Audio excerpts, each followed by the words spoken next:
তো নমস্কার বন্ধুরা, আজকে অন্য একটা টপিক নিয়ে আমরা আলোচনা করব। বাংলা পেডাগজির অন্য একটা টপিক, যে টপিকের নাম হচ্ছে রিমিডিয়াল টিচিং বা সংশোধনমূলক শিক্ষণ। তো এই টপিক থেকে কিন্তু প্রত্যেক পরীক্ষায় প্রশ্ন আসে, আপনারা জানেন। এবং আমরা আমাদের ফাউন্ডেশনাল কোর্স যে ক্লাসটা লঞ্চ করেছি, এই ক্লাসে আমরা প্রত্যেকটি টপিককে খুব ভালো করে বুঝিয়ে দেওয়ার চেষ্টা করছি আপনাদের উদ্দেশ্যে। তো আজকে তার থেকে একটা টপিক হচ্ছে কি, রিমিডিয়াল টিচিং বা সংশোধনমূলক শিক্ষণ। ঠিক আছে, তো সেই সংশোধনমূলক শিক্ষণটা কি, সংশোধনমূলক শিক্ষণটা কেন হয়, কাদের দেওয়া হয়, এই সম্পূর্ণ কনসেপ্ট আমরা আজকে ডিসকাশন করব। তার সঙ্গে আমরা ডিসকাস করব কয়েকটি এমসিকিউজ। ঠিক আছে, এই টপিক রিলেটেড কয়েকটা এমসিকিউজ আজকে আমরা ডিসকাস করব আপনাদের সঙ্গে। সুতরাং ক্লাসটা অবশ্যই শেষ পর্যন্ত দেখবেন, একটু স্কিপ করবেন না, কারণ প্রত্যেকটা পয়েন্ট কিন্তু আপনাদের জন্য যথেষ্ট গুরুত্বপূর্ণ, যথেষ্ট মূল্যবান হতে চলেছে। তাই প্রত্যেকটা টপিক আপনারা যদি খুব ভালো করে দেখে নেন, তাহলে আপনাদের কোনো সমস্যা হবে না। পরবর্তী সময় আপনারা খুব ভালোভাবে জিনিসগুলো অ্যানালাইজ করতে পারবেন এবং পরীক্ষার হলে আপনারা একটা ভালো নম্বর আপনারা ক্র্যাক করতে পারবেন। ঠিক আছে ভাই, তো চলুন আমরা স্টার্ট করি আজকের ক্লাসটি। তো প্রথমে আমরা জানবো রিমিডিয়াল টিচিং মানে কি। রিমিডিয়াল টিচিং বা সংশোধনমূলক শিক্ষণ কি, ওই জিনিসটা আগে আমাদের প্রথমে জানতে হবে, তারপর আমরা জানবো বাকি তার কনসেপ্ট। এটা যদি জানি তাহলে কিন্তু রিমিডিয়াল টিচিং 50% হয়ে গেল। কোনো শ্রেণীর সকল শিক্ষার্থী সমমানের হয় না। যে কোনো শ্রেণী, আপনি ক্লাসে যান, ক্লাস 1, ক্লাস 2, ক্লাস 3, ক্লাস 4, প্রত্যেকটা ক্লাসে শিক্ষার্থীরা কি হবে না, তারা সমমানের হবে না। এবং বিষয়ের পাঠদানের সময় সবাই সমানভাবে শিক্ষককে অনুসরণ করতে পারে না। কোনো শ্রেণীর সকল শিক্ষার্থী কি হয় না, সমমানের হয় না, সমান হবে না। এ বিষয়ের পাঠদানের সময় সবাই সমানভাবে শিক্ষককে অনুসরণও করতে পারে না। ঠিক আছে না, সবাইকে কিন্তু সমানভাবে তারা কি করতে পারে না, সব শিশুকে তারা অনুসরণ করতে পারে না, সব সময় শিক্ষককে তারা সব সময় কি করতে পারে না, অনুসরণ করতে পারে না। এ কারণেই কোনো শিক্ষার্থী নানা দিক দিয়ে পিছিয়ে পড়ে। এ কারণে কোনো শিক্ষার্থীরা কি হয়, বিভিন্ন কারণে পিছিয়ে পড়ে। কারণ স্বাভাবিক, ধরে নিন আপনার ক্লাসে 10 জন ছাত্র রয়েছে, আপনি ক্লাস 2 কথা বলেছেন, আমি ক্লাস 2-তে বলেছি, আপনার ক্লাস 2-তে 10 জন ছাত্র রয়েছে। তার মধ্যে কিন্তু সবাইকে আপনি এক্সিলেন্ট পাবেন না। কেউ হয়তো পাবেন, কোনো শিক্ষার্থী, তার মধ্যে আপনি 3 জন পাবেন ভেরি গুড, ভেরি এক্সিলেন্ট, আপনার 100% খুব ভালো করে বুঝে। বাকি আরও 5 জন পাবেন যে মোটামুটি বুঝে। বাকি আরও 2 জন পাবেন যে মোটেই বুঝে না। এই যে 2 জন পাচ্ছেন যে মোটেই বুঝে না, তার কারণ কি? তার কারণ হচ্ছে যে তারা শিক্ষার্থী যেটা ইনস্ট্রাকশন, টিচারের যে ইনস্ট্রাকশন রয়েছে, সেটা তারা খুব ভালো করে ফলো করতে পারে না, তাই না? আর তারা সেই অন্যান্য শিশুদের সঙ্গে তারা সমানভাবে তাল মিলিয়ে চলতে পারে না, যার কারণেই তারা অন্যান্য শিক্ষার্থীর থেকে তারা কি থাকে, পিছিয়ে পড়ে। এ কারণেই কোনো শিক্ষার্থী নানা দিক দিয়ে পিছিয়ে পড়ে। সেই পিছিয়ে পড়া শিক্ষার্থীদের চিহ্নিত করে তাদের জন্য পৃথকভাবে পুনঃশিক্ষণের ব্যবস্থা করা হয়, যাতে তারা অন্যান্য শিক্ষার্থীর মতো সব রকম সামর্থ্য অর্জনে উপযুক্ত হয়। সাধারণভাবে এই ধরনের শিক্ষণ কর্মকে রিমিডিয়াল টিচিং বা সংশোধনমূলক শিক্ষণ বলা হয়। আশা করি বুঝতে পারছেন। দেখুন কি বলেছে, কিছু ছাত্র যারা পিছিয়ে পড়ে, কেন পিছিয়ে পড়ে আমি বললাম। তো সেই পিছিয়ে পড়া ছাত্রদেরকে আপনি চিহ্নিত করবেন, আগে মার্ক করবেন যে আমার ক্লাসে যে 2 জন বা 3 জন রয়েছে যারা একদম পিছিয়ে, বা আপনার যদি ক্লাসে টোটাল 100 ছাত্র থাকে, তার মধ্যে আপনি 20 জন বা 30 জন পাবেন যে তারা মোটামুটি বুঝে না। তো যারা মোটামুটি বুঝে না বা একদম কম বুঝে, তাদেরকে আপনি শনাক্ত করুন এবং তাদের জন্য আপনি পৃথকভাবে একটা ক্লাসের ব্যবস্থা করুন। তাদেরকে আপনি আলাদাভাবে পুনঃশিক্ষণ দেবেন, যাতে তারা অন্যান্য শিক্ষার্থীদের মতো সব রকম সামর্থ্য অর্জনে উপযুক্ত হয়, যাতে তারা অন্যান্য শিক্ষার্থীদের মধ্যে সব রকম সামর্থ্যটা অর্জনে উপযুক্ত হয়। সাধারণভাবে এই ধরনের শিক্ষণ কর্মকে রিমিডিয়াল টিচিং বা সংশোধনমূলক শিক্ষণ বলা হয়। সাধারণভাবে এই ধরনের শিক্ষণ কর্মকে রিমিডিয়াল টিচিং বা সংশোধনমূলক শিক্ষণ বলা হয়ে থাকে। অর্থাৎ একক বিশেষ ধরনের শিক্ষণকে বলা হয় সংশোধনমূলক শিক্ষণ বা রিমিডিয়াল টিচিং, সেটা বুঝতে পারলেন। এবার দেখুন, সংশোধনমূলক শিক্ষণ বা রিমিডিয়াল টিচিংয়ের ক্ষেত্রে যে বিষয়গুলি মাথায় রাখতে হবে, রিমিডিয়াল টিচিংয়ের ক্ষেত্রে যে বিষয়গুলি আপনাদের মাথায় রাখতে হবে, ব্যক্তিগত বৈষম্যের অর্থাৎ ইন্ডিভিজুয়াল ডিফারেন্সের কারণে শিক্ষার্থীরা সমমানের হয় না। ঠিক আছে না? ঠিক আছে ভাই, কারণ প্রত্যেকটা শিশু কিন্তু সমান নয়। কারোর দেখবেন কিছু কিছু স্টুডেন্ট দেখবেন আইকিউ লেভেল তাদের হাই রয়েছে, যাদের আইকিউ লেভেল হাই রয়েছে তারা কিন্তু খুব ভালো করে বুঝে নেবে। আবার কেউ কেউ দেখবেন তাদের আইকিউ লেভেল লো রয়েছে, তারা কিন্তু খুব ভালো করে বুঝতে পারবে না। ব্যক্তিগত পার্থক্য, আপনার মধ্যে আমার অনেক পার্থক্য আছে, তাই না? আপনি হয়তো একটা ব্যাপারে খুব দক্ষ, আমি হয়তো বা সেই বিষয়টা মোটেই জানি না, ঠিক আছে? হতে পারে আমি এই বিষয়ে খুব দক্ষ কিন্তু আপনি জানেন না। সুতরাং ব্যক্তিগতভাবে পার্থক্য সব মানুষের থাকে, আপনার সঙ্গে আমার অনেক কিছু পার্থক্য থাকবে, তাই না? আবার আপনার সঙ্গে অন্যজনের পার্থক্য সমান থাকবে। সেই ব্যক্তিগত বৈষম্য বা ব্যক্তিগত পার্থক্যের কারণে শিক্ষার্থীরা সমমানের হয় না, সব সব শিক্ষার্থী সমান হয় না। তাই যারা শ্রেণীকক্ষে সবার সঙ্গে তাল রক্ষা করতে না পেরে পিছিয়ে পড়লো, তাদের ছেড়ে দিলে চলবে না। তাই বলে যে যারা মানে পিছনে পড়েছে, তারা কিছু পারছে না, তারা বুঝতে পারছে না, তাদেরকে বুঝাতে পারবো না বলে আপনি তাদেরকে ছেড়ে দিলেন, সেরকম কিন্তু চলবে না। তাদেরকে আপনাকে সঙ্গে নিয়ে যেতে হবে। আর তাদেরকে সঙ্গে নেওয়ার জন্য যে প্রচেষ্টা বা যে ব্যবস্থা, এটাই হচ্ছে সংশোধনমূলক শিক্ষণ বা রিমিডিয়াল টিচিং। শিক্ষক মহাশয়ের নিষ্ঠা ও যত্ন দিয়ে তাদের এগিয়ে নিয়ে যেতে সাহায্য করবেন। শিক্ষক মহাশয়ের নিষ্ঠা এবং যত্ন দিয়ে, অনেক নিষ্ঠা এবং যত্ন দিয়ে তাদের এগিয়ে নিয়ে যেতে সাহায্য করবেন। পিছিয়ে পড়া শিক্ষার্থীদের চিহ্নিত করে তাদের আলাদাভাবে শিক্ষা দেওয়ার বন্দোবস্ত করতে হবে। পিছিয়ে পড়া যেসব শিক্ষার্থী রয়েছে তাদের চিহ্নিত করবেন, চিহ্নিত করে তাদেরকে আলাদাভাবে শিক্ষা দেওয়ার বন্দোবস্ত করতে হবে। প্রয়োজন বোধে শিক্ষককে তার শিক্ষণ পদ্ধতির পরিবর্তন ঘটাতে হবে। প্রয়োজন যদি মনে পড়েন তাহলে শিক্ষকের, তিনি যে শিক্ষণ পদ্ধতিতে শিক্ষা দান করছেন, যদি প্রয়োজন হয় তিনি তার শিক্ষণ পদ্ধতিটাই চেঞ্জ করে ফেলবেন। প্রয়োজন বোধে শিক্ষককে তার শিক্ষণ পদ্ধতিটা পরিবর্তন ঘটাতে হবে। ক্রমাগত কয়েকদিন অনুশীলনের মাধ্যমে শিক্ষার্থীরা ধীরে ধীরে অন্যান্য শিক্ষার্থীদের মতো দক্ষতা অর্জন করতে সামর্থ্য হবে। ক্রমাগত কয়েকদিন যদি এইভাবে আপনি কন্টিনিউ প্রসেস চালিয়ে যান, আলাদা আপনার শিক্ষণ পদ্ধতি যদি আপনি পরিবর্তন করেন, তাদেরকে আলাদাভাবে যদি শিক্ষা দান করেন, তাহলে কয়েকদিনের মধ্যেই এই যারা পিছিয়ে পড়ে শিক্ষার্থী, তারা আস্তে আস্তে আস্তে আস্তে অন্যান্য শিক্ষার্থী যারা ভালো শিক্ষার্থী আছে তাদের মতোই তারা দক্ষতা অর্জন করতে সমর্থ হয়ে যাবে। মনে রাখতে হবে ওই পিছিয়ে পড়া শিক্ষার্থীরা যাতে হীনমন্যতার শিকার না হয়, অর্থাৎ তাদের মানসিক আঘাত আপনি তাকে দিতে পারবেন না। কেউ যেন তাদের উপেক্ষা বা অবহেলার চোখে না দেখে, সেটিও শিক্ষক মহাশয় দেখবেন। আরে ওইটা পারে না, ওই শিশুটা খুব বাজে, পড়ায় খুব গাদ্দা, পড়ায় খুব কাঁচা, সেরকম কথা যদি তাকে সবার সামনে, অর্থাৎ অর্থাৎ এক কথায় বলতে গেলে ওই শিশুটিকে অপমান করা যাবে না।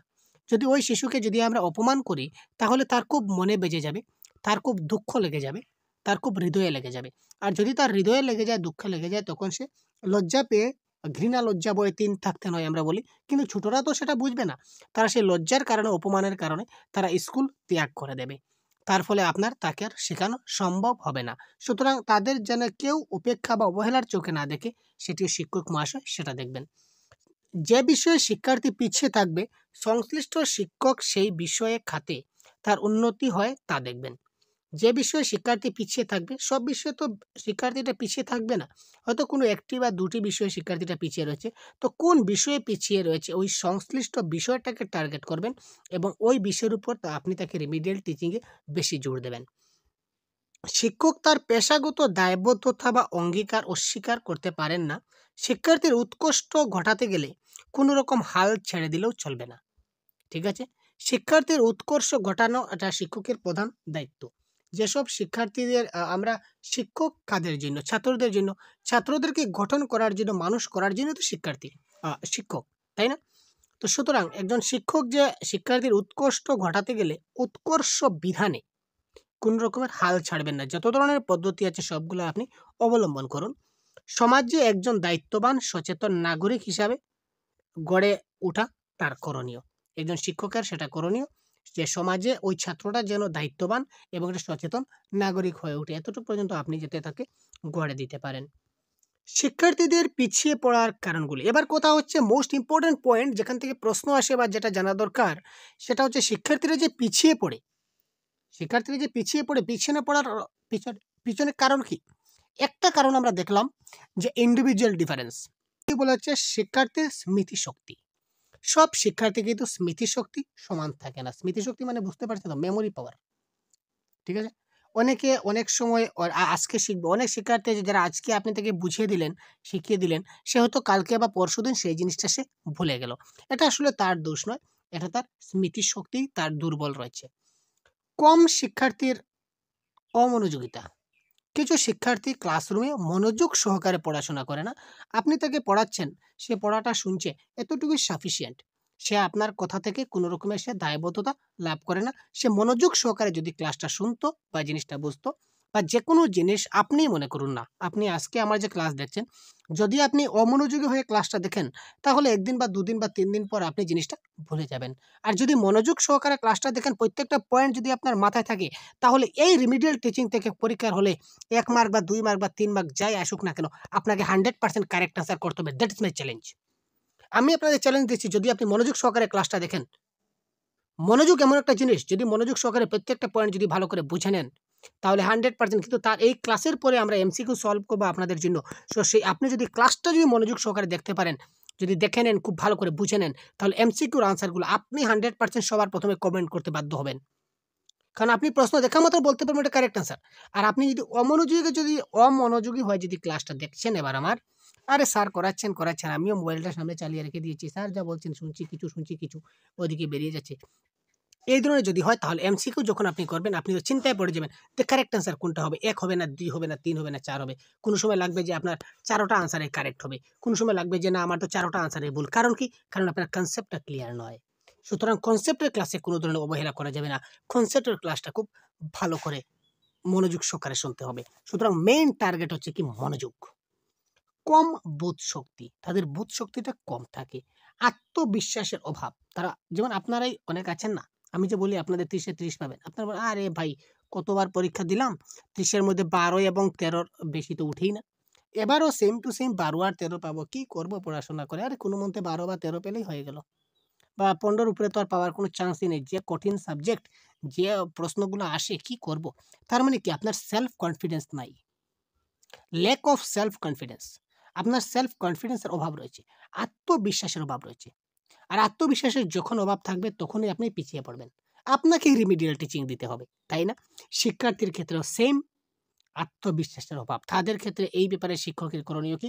তাদের আত্মবিশ্বাস জাগাতে হবে। আরে তুমি ওইটা লিখেছো? শিক্ষার্থী যদি মনে করুন ১ লাইন যদি লিখে, তখন যদি ভুলও হয়, তখন আপনি তাকে কি করবেন? শাব্বাস দেবেন ১০ টা। আরে ভাই শাব্বাস! খুব সুন্দর হয়েছে, বঢ়িয়া, অনেক সুন্দর পেরেছে তো। আচ্ছা দেখি কি করে বানালে, ঐরকম আরেকটা বানাও তো দেখি। তাকে উৎসাহ প্রদান করবেন। তাহলে সে একের পর এক, একের পর এক, আর একের পর এক সে বানাতে চেষ্টা করবে। আর সে ওই জিনিসটা বানালো, আপনি যদি বলেন, "আরে কি লিখেছ? ছি! এটা লেখা হলো নাকি?" এরকম লিখবে না, মাথা খারাপ হয়ে যায়। তাহলে সে আর লিখবেও না। আপনি তাকে ১ম বার অপমান করে দিলেন তো, তার পরের বার কি সে লিখবে? সে লিখবে না, পড়বে না, বুঝবে না, আল্টিমেটলি তার শেখা হবে না। That is the difference. সমস্যা সমাধানে দক্ষ নয়। তারা সমস্যার সমাধান করতে পারে না। সেই কারণে তারা পিছিয়ে পড়ে। কাজ করতে অধিক সময় প্রয়োজন হয়। কিছু আছে যে তারা কিছুটা আপনি কাজ দিলেন, যেমন ম্যাথসের যদি আপনি হোম টাস্ক দিয়ে দিন, বা বললেন যে তোমরা হ্যান্ডরাইটিং হাতের লেখা এতটুকু পর্যন্ত এতটুকু লিখে বর্তমানে দেখাও। তো দেখবে অনেক টাইম লেগে যাবে যে তারা আস্তে আস্তে কাজটা করছে। এইসব কারণেই কিন্তু শিক্ষার্থীরা পিছিয়ে পড়ে। শিখনের প্রতি অনীহা, শেখার প্রতি কোনো ইচ্ছা নাই। শিখনের প্রতি অনীহা মানে শিখতে তারা উৎসাহিত নয়। তাদেরকে এই ক্ষেত্রে আরেকটা রয়েছে দেখুন, উৎসাহের অভাব। তাদের মধ্যে উৎসাহ নাই। আর উৎসাহ নাই গতিকেই শিখনের প্রতি অনীহা এসেছে। শিখনের প্রতি অনীহা মানে শিখতে ভালো লাগছে না, মনোযোগ নাই। বিমূর্ত ধারণাগুলো অনুধাবন করতে না পারা। বিমূর্ত ধারণা যেগুলা রয়েছে, সেগুলো তারা অনুধাবন করতে পারে না। যেমন সৌরজগৎ, সোলার সিস্টেম বলতে কি? সৌরজগতের বুধ, শুক্র, পৃথিবী, মঙ্গল, কোনটার কয়টা গ্রহ রয়েছে, কোনটার কয়টা উপগ্রহ আছে, এটা তাকে মুখস্থ শেখালে আপনি হবে না। আপনি তাকে টিএলএম এর মাধ্যমে তাকে বুঝিয়ে দিন। বিমূর্ত জিনিসটাকে আপনি মূর্তভাবে আপনার সামনে একটা প্র্যাকটিক্যাল একটা সৌরজগৎ আপনি কাগজ দিয়ে তৈরি করুন, নতুবা একটা গ্লোব দিয়ে তাকে বুঝিয়ে দিন। তাহলে সেটা তার মাথায় ঢুকবে।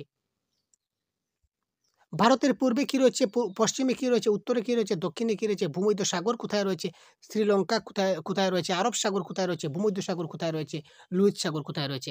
আপনি তাকে যতই শেখান না কেন, আজকে শেখাবেন, কালকে ভুলে যাবে। আমরাই ভুলে যাই, আর অত ছোট শিশু। কিন্তু একটা আপনি ভারতবর্ষের ম্যাপ তার হাতের সামনে রাখুন। ১ম এ তাকে বুঝিয়ে দিন ম্যাপের পূর্বে কোন, পূর্ব দিক, পশ্চিম দিক, উত্তর দিক, দক্ষিণ দিক ১ম এ তাকে ভালো করে বুঝিয়ে দিন। এরপর চেষ্টা করুন যে সে পূর্ব, পশ্চিম, উত্তর, দক্ষিণ চিনতে পারলো কিনা না। যদি সে পূর্ব, পশ্চিম, উত্তর, দক্ষিণ চিনতে পারে, তাহলেই আপনি বলবেন যে ওই দিকে দেখো কি রয়েছে, সেটা আরব সাগর রয়েছে। তার মানে ওটা কোন দিকে রয়েছে দেখতে পাচ্ছ তো? ওই দিকটা মনে রাখবে। ওই দিকে আরব সাগর, তুমি চোখের দেখে নাও।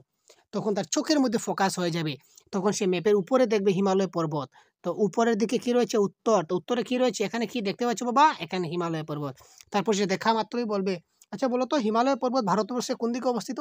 তখন সে দেখবে যে ম্যাপের উপর দিকে রয়েছে। তার মাথায় তখন হিমালয়ের ছবিটা সবার উপরে, মানে ম্যাপের উপরে তার মাথায় সেটা দেখতে পাবে। তো স্যার উপরে রয়েছে, উপরে তো উত্তর দিক, তাই না? তো হিমালয় পর্বত স্যার উত্তরে আছে। আল্টিমেটলি সে বলতে পারবে। এইভাবে বাস্তব উপাদানের সম্মুখে আপনি তাকে শিখাবার চেষ্টা করুন। আর আপনি যদি তাকে বলেন যে উত্তরে হিমালয়ে, পশ্চিমে ওই, দক্ষিণে ওই, পূর্বে ওই, আপনি প্রতিদিন বলতে যাবেন, ওই আপনার সঙ্গে, সঙ্গে বলবে। ২ দিন পর আবার সেই ভুলে যাবে, কেলিয়ে যাবে। শেষ, কাজ খতম। সামাজিক ও পারিবারিক অস্বাস্থ্যকর পরিবেশ। কিছু, কিছু সামাজিক এবং পারিবারিক কিছু সমস্যা রয়েছে। যেমন মা-বাবা যদি প্রতিদিন ঝগড়া করে, ঝগড়াঝাটি করে ঘরে, বা বাড়ির পরিবারের যদি বাবা-কাকা যদি ঝগড়া করে, বা ভাই-বোন যদি ঝগড়া করে, এই পরিবারে যদি শিক্ষার্থী থাকে, তাহলে তার মাথাটা আল্টিমেটলি খারাপ থাকবে। সে যখন পড়বে তখন তার পড়াতে মন বসবে না। সে ঝগড়া নিয়ে ব্যস্ত থাকবে। তার মনে ছোট হলে কি হবে? তার মনে একটা ভয় থাকবে যে আজকের দরবারে কি হবে? আজকে কি হবে? আজকে আবার তারা দরবার ঝগড়া করবে। আজকে কি হবে? এই ধরনের একটা পরিবেশ যদি অস্বাস্থ্যকর পরিবেশ সৃষ্টি হয়, তাহলে কিন্তু সেটা আ এইসব কারণে শিক্ষার্থীরা কি করে? পিছিয়ে পড়ে। ঠিক আছে? আশা করি বুঝাতে পেরেছি। তারপর দেখুন ঠিক কি কারণে শিক্ষার্থীরা পিছিয়ে পড়তে পারে, সে আলোচনা ব্যাপক হতে বাধ্য। আর অ্যাকচুয়ালি এইসব কারণ ছাড়াও আর অনেকগুলা কারণ রয়েছে শিক্ষার্থীরা পিছিয়ে পড়ার। আপনারা নিজেরাই চিন্তা করুন না। চিন্তা করলে আপনার অনেকগুলা পাবেন। সেইজন্য এখানে বলা হয়েছে যে সেটা আলোচনা সেটা ব্যাপক হতে পারে। অনেক দীর্ঘ হতে পারে সেই আলোচনা। শুধু যে নির্দিষ্ট কয়েকটা যে আমি এখানে পয়েন্ট তুলে দিলাম কারণ এই পয়েন্টগুলি থেকে প্রশ্ন আসে। আরো অনেকগুলো পয়েন্ট হতে পারে। আপনারা ভেবে দেখবেন। শিক্ষার্থীরা পিছিয়ে পড়ার কারণে ব্যাপক কারণ আছে। কারণ প্রতিটা শিক্ষার্থীর পিছিয়ে পড়ার কারণগুলোই আলাদা, আলাদা। প্রত্যেকটা শিক্ষার্থী পিছিয়ে পড়ার কারণগুলো কিন্তু আলাদা, আলাদা। তো কত শিক্ষার্থী পিছিয়ে পড়েছে তার কোনো অনুমান আছে নাকি? প্রত্যেকটা ক্লাসে যদি ২০ জন ৩০ জন করে যদি পিছিয়ে পড়ে, তাহলে কতটা স্কুল রয়েছে, কতটা ক্লাস রয়েছে ভারতবর্ষে আপনি দেখুন আর কতটা ছাত্র পিছিয়ে রয়েছে। তো প্রত্যেকটা ছাত্রের পিছনে পিছিয়ে পড়ার কারণগুলো কিন্তু প্রত্যেকে আলাদা, আলাদা। সমান নাও হতে পারে। সুতরাং পিছিয়ে পড়ার কারণও কিন্তু অনেক ব্যাপক, সীমাহীন। অর্থাৎ একেকটি শিক্ষার্থীর একেক রকম কারণ রয়েছে পিছিয়ে পড়ার। ঠিক আছে? নেক্সট পয়েন্ট কি বলেছে দেখি। রিমিডিয়াল টিচিং এর ক্ষেত্রে শিক্ষক মহাশয়কে কিছু পদ্ধতি অবলম্বন করা দরকার। এবার আসলাম আমাদের ক্ষেত্রে। এত সব জানলাম যে কেন, কিসের কারণে তারা রিমিডিয়াল টিচিং পিছিয়ে পড়েছে। এবার রিমিডিয়াল টিচিং এর ক্ষেত্রে আমাদের অর্থাৎ শিক্ষক মহাশয়দের কি করতে হবে, কি পদ্ধতি অবলম্বন করতে হবে, সেটা আমাদের কিছুটা দেখতে হবে। অপেক্ষাকৃত সহজ এবং সরলভাবে বিষয়বস্তু পরিবেশন করতে হবে। আগে আমি ক্লাসে যেভাবে বিষয়বস্তুকে পরিবেশন করেছি, তার থেকে আরো সহজ এবং আরো সরলভাবে আমরা বিষয়বস্তুটাকে পরিবেশন করতে হবে। যথাসম্ভব শিক্ষা উপকরণ ব্যবহার করতে হবে। যতটুকু বেশি সম্ভব আমরা টিএলএম ব্যবহার করব। শিক্ষার্থীদের ধরে, ধরে তাদের অসুবিধাগুলি চিহ্নিত করতে হবে। যেহেতু ক্লাসে সব ছাত্রকে আমরা এড়িয়ে দিয়ে বাকি যারা পিছিয়ে পড়েছে তাদেরকে আলাদা যখন ক্লাস করব, তখন তাদেরকে হাতে, হাতে ধরে, ধরে তাদের প্রত্যেকটা তাদের মনের কথা জানতে হবে। তারা কেন শিখতে পারছে না, কেন বুঝতে পারছে না, তাদের কোথায় সমস্যা রয়েছে এই জিনিসগুলি তাদের ব্যক্তিগতভাবে তাদেরকে খুব ভালো করে জানতে হবে। তাদের অসুবিধাগুলোকে চিহ্নিত করতে হবে। শিক্ষার্থীরা যাতে পাঠে বিশেষ মনোযোগী হয় তা দেখতে হবে। অর্থাৎ কি করলে শিক্ষার্থীরা তাদের মনোযোগ বৃদ্ধি হবে। ঠিক আছে? মনোযোগ, আগ্রহ, তাদের ইন্টারেস্ট লাগবে ক্লাসে। ওই জিনিসগুলো তাদেরকে দেখতে হবে। শিক্ষার্থীদের মধ্যে যথেষ্ট আত্মবিশ্বাস গড়ে তুলতে হবে। তাদের মধ্যে আগে বলেছিলাম না আত্মবিশ্বাস যে তোমার দ্বারা হবে, তুমিই পারবে। কেন পারবে না? সবাই পারছে। এই তো আজকে পারছো। অনেক সুন্দর হয়েছে। তুমি আরো পারবে। চেষ্টা করে যাও, অনেক সুন্দর হয়েছে আজকে। পরের দিন যেন আরো সুন্দর হয়। পরের দিন যখন আসবে, কালকে থেকে তো অনেক সুন্দর হয়েছে। আরে বহুত বড়িয়া, এখন আরেকটা বানাও তো। এইভাবে তাকে কি করতে হবে? তার মধ্যে আত্মবিশ্বাস গড়ে তুলতে হবে যে না স্যার বলেছেন আমি পারবো, তার মানে আমি পারবো। সঠিক সময়ে যাতে কর্ম সম্পাদন করতে পারে তা দেখতে হবে। একটা নির্দিষ্ট টাইম দিয়ে দেবেন তাকে যে এই সময়ের মধ্যে তোমাকে এই কাজটা খতম করতে হবে। বিমূর্ত ধারণাগুলি যাতে তারা ঠিকমতো বুঝতে পারে সেটা চেষ্টা করতে হবে। বিমূর্ত ধারণাগুলি যেগুলা রয়েছে সেগুলাকে ঠিকমতো বুঝতে পারে, অর্থাৎ মূর্ত বস্তু দিয়ে, বাস্তব উপাদান দিয়ে, টিএলএম দিয়ে সেই বিমূর্ত জিনিসগুলিকে আপনি মূর্ত করে দেখাতে পারেন। কেন তারা পাঠে অমনোযোগী হচ্ছে তার কারণ খুঁজে বের করতে হবে। তারা যে ক্লাসে যে অমনোযোগী হচ্ছে, অমনোযোগী হওয়ার মূল কারণ কি? এই কারণগুলো আপনি খুঁজে বের করবেন। যে তারা কেন পিছিয়ে পড়ছে?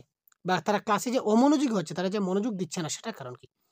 পাঠে তারা কেন উৎসাহ বোধ করছে না তা জানার চেষ্টা করতে হবে। পাঠে তারা কেন উৎসাহ বোধ করছে না সেটা জানতে হবে।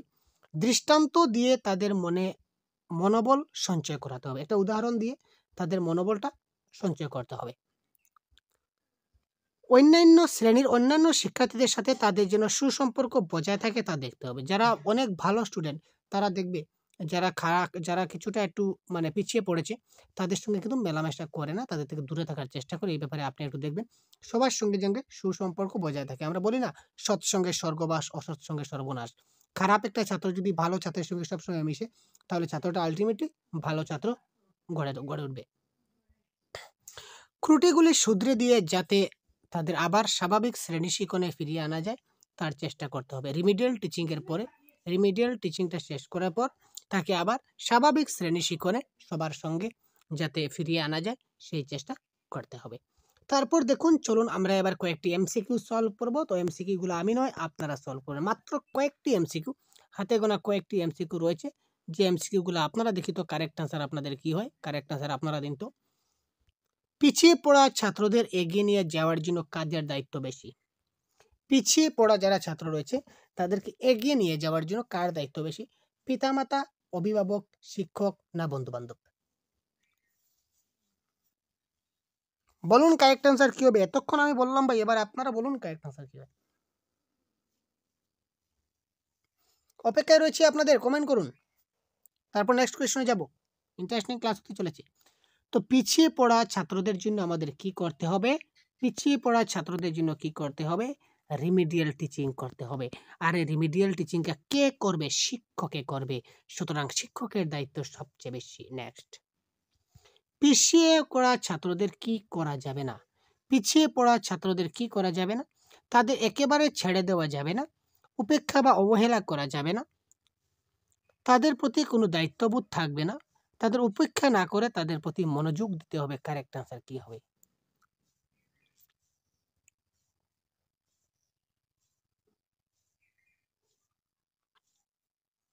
পিছিয়ে পড়া ছাত্রদের কি করা যাবে না? একেবারে ছেড়ে দেওয়া যাবে না, ঠিক আছে, আমরা কি একেবারে ছেড়ে দেব না? ছেড়ে দেব না। উপেক্ষা বা অবহেলা করা যাবে না, আমরা কি থেকে অবহেলা করব না। তাদের প্রতি কোনো দায়িত্ববোধ থাকবে না, নিশ্চয়ই আমার দায়িত্ববোধ আছে। তাদের উপেক্ষা না করে তাদের প্রতি মনোযোগী হতে হবে। ইয়েস, তাদের প্রতি মনোযোগী হতে হবে। সুতরাং এটা করা যাবে না। সুতরাং এটা হবে কারেক্ট অ্যান্সার, অপশন নাম্বার ঘ। বারবার পিছিয়ে পড়লে শিক্ষক কি ব্যবস্থা গ্রহণ করবেন? একদম ইন্টারেস্টিং কোয়েশ্চন। বারবার তাকে অনেকবার, আমরা অনেক সময় প্রশ্ন আসে আপনাদের মনে, আপনারা তো এতক্ষণ কমেন্ট করেননি, কিন্তু আমার মনে প্রশ্ন এসেছিল, আমি অপেক্ষা ছিলাম যে আপনারা কমেন্ট করছেন কিনা না। তো বারবার যদি ছাত্রটা পিছিয়ে পড়ে তাহলে শিক্ষক কি ব্যবস্থা গ্রহণ করবেন? আমি তাকে রিমিডিয়াল টিচিং দিতে যাচ্ছি, কিন্তু সে বারবার পিছনে যাচ্ছে। এই ক্ষেত্রে আপনি তাকে কি করতে পারেন? পিতামাতাকে ব্যাপারটি জানাবেন, শিক্ষার্থীদের জানাবেন, প্রধান শিক্ষককে জানাবেন, নিজে ছাত্রদের সাথে বসে কারণ খুঁজে ব্যবস্থা নেবেন। তো এটা কারেক্ট আনসার। পিতামাতাকে জানালে হবে না, শিক্ষার্থী জানালে হবে না। আর প্রধান শিক্ষক কি করবেন? আমি যদি না পারি তাহলে আমি একজন শিক্ষক, প্রধান শিক্ষক আরেকজন শিক্ষক। আমি পারলাম না তো প্রধান শিক্ষক কি করবেন? প্রধান শিক্ষক কি করবেন? কিছু করতে পারবেন না এই ব্যাপারে। যা করতে হবে আমাকেই করতে হবে। সুতরাং নিজে ছাত্রদের সাথে বসে কারণ বুঝে ব্যবস্থা নিতে হবে। কাদের জন্য সংশোধনমূলক শিক্ষণের ব্যবস্থা নেওয়া হয়? বহুত বড়িয়া কোয়েশ্চন। বিদ্যালয়ের সকল শিক্ষার্থীদের জন্য, শ্রেণীকক্ষে পিছিয়ে পড়া শিক্ষার্থীদের জন্য, শ্রেণীকক্ষ এগিয়ে থাকা শিক্ষার্থীদের জন্য, স্কুল ছুট শিক্ষার্থীদের জন্য বা ড্রপ আউট চিলড্রেনদের জন্য। তো কাদের জন্য সংশোধনমূলক শিক্ষণ? ভাই এতক্ষণ কি বললাম ভাই, কি হলো? Correct answer question number 4। Correct answer কি হবে? তাড়াতাড়ি কমেন্ট বক্স, তাড়াতাড়ি কমেন্ট করুন কারেক্ট আনসার কি হবে। শ্রেণীকক্ষে যারা পিছিয়ে রয়েছে, সুতরাং পিছিয়ে পড়া শিক্ষার্থীদের জন্য আমাদেরকে কি করতে হবে? সংশোধনমূলক শিক্ষণের ব্যবস্থা করতে হবে। সংশোধনমূলক শিক্ষণের সময়কাল 365 দিন, 1 মাস, 6 সপ্তাহ থেকে 3 মাস, না সমগ্র শিক্ষাবর্ষ? তো এটা কারেক্ট আনসার হবে সমগ্র শিক্ষাবর্ষ। অ্যাকর্ডিং টু একাডেমিক ক্যালেন্ডার মতে আমাদেরকে সংশোধনমূলক শিক্ষণ দিতে হবে। সংশোধনমূলক শিক্ষণ বা রিমিডিয়াল টিচিং এর উদ্দেশ্য কি? শিক্ষার্থীদের আচরণের উন্নতি করা, সহ পাঠ্যক্রমিক কার্যাবলীর শিক্ষা দেওয়া, শিক্ষার্থীদের মেধার উন্মেষ ঘটানো, পিছিয়ে পড়া শিক্ষার্থীদের আলাদাভাবে সাহায্য করা।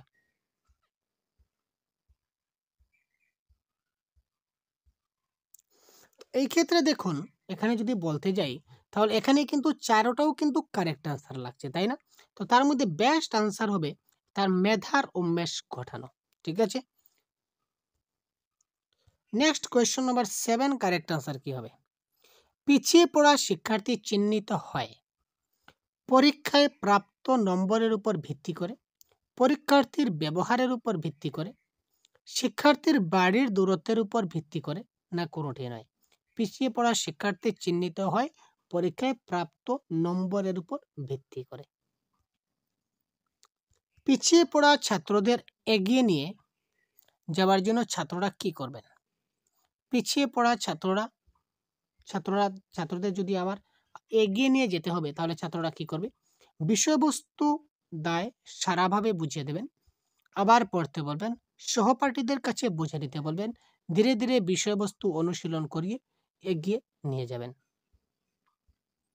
কোয়েশ্চন নাম্বার 8, কারেক্ট আনসার কি হবে বলুন তো? পিছিয়ে পড়া ছাত্রদের এগিয়ে নিয়ে যাওয়ার জন্য ছাত্ররা কি করবেন? তো বিষয়বস্তুগুলা আমি ভালো করে বুঝিয়ে দেব, বুঝালাম, আবার পড়তে বলবো না, সহপাঠীদের কাছে বুঝতে, তাহলে আমি কি করব? কারেক্ট আনসার ধীরে ধীরে বিষয়বস্তু অনুশীলন করিয়ে তাকে এগিয়ে নিয়ে যেতে হবে। শুধু যে বুঝিয়ে দিলে হবে না, তাকে কি করতে হবে? এগিয়ে নিয়ে যেতে হবে। সুতরাং অপশন নাম্বার ঘ ইজ দ্য রাইট আনসার। তো আজকে আমরা এই পর্যন্তই, আজকের এই ক্লাসটা বিদায় নিলাম। তো আজকে আমরা রিমিডিয়াল ক্লাস নিয়ে আলোচনা করলাম। দেখতে পাচ্ছেন এই সবগুলি প্রশ্ন এবং সবগুলি কনসেপ্ট আমরা আজকের ক্লাসে আপনার ডিসকাস করেছিলাম। বাংলা শিক্ষণ, যেটা বাংলা পেডাগজির ক্লাস, সমতুল্য শিক্ষণ। যদি ভালো লেগে থাকে তাহলে অবশ্যই ভিডিওটি শেয়ার করবেন বন্ধুদের সঙ্গে। আমরা আপনাদের সঙ্গে শেয়ারই কামনা করছি। প্রত্যেকটা ক্লাস আপনারা অবশ্যই শেয়ার করবেন, সেটাই রিকোয়েস্ট থাকলো। তো ধন্যবাদ, ভালো থাকবেন, সুস্থ থাকবেন এবং এই ধরনের ক্লাস আরও পেতে আমাদের চ্যানেলটিকে সাবস্ক্রাইব করে এখন সাথে থাকুন।